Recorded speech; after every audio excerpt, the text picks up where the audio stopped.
Hi everyone, today we're doing sketching a graph for the MAM1023S video project.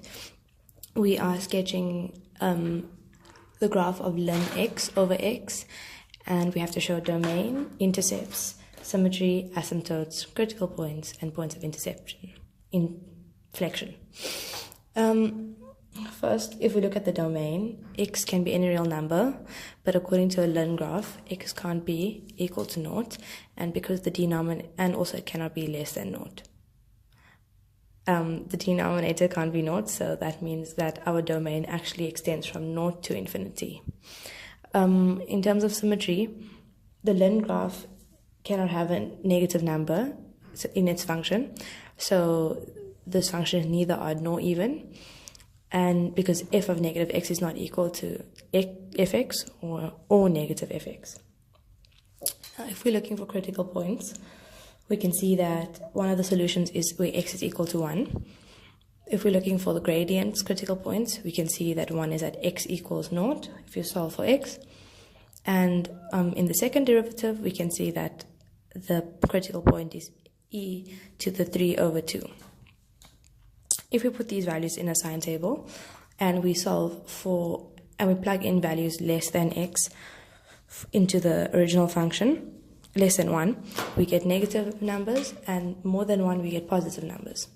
If we plug values less than e into our derivative, first derivative, we get positive numbers for less than e and negative values for more than e.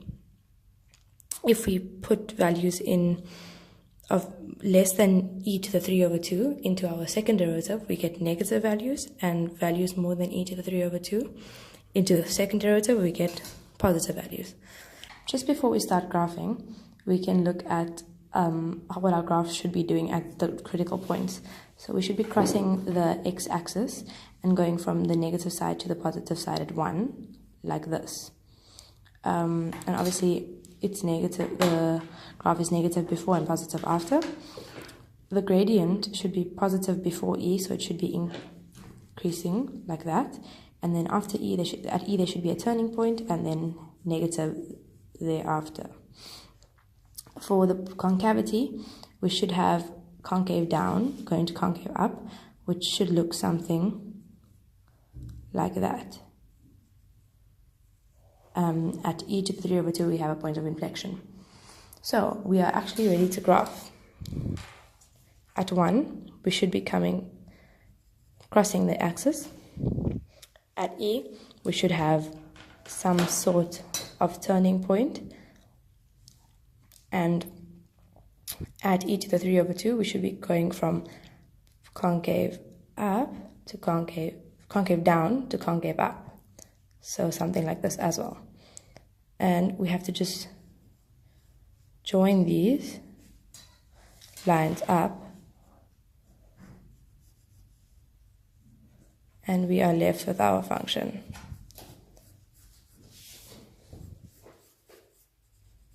We actually have an asymptote at x equals 0 as well, so we could write that in, except it's directly on the axis, but we should label that. This is what our graph should look like. So I've just neatened the graph up and labeled the asymptote at x equals 0, the intercept at 1 and 0, and the actual function fx. And you can see from the end behavior that it will tend to 0 on the x-axis, tend to infinity on the x-axis, and tend to negative infinity on the y-axis. Thanks for watching.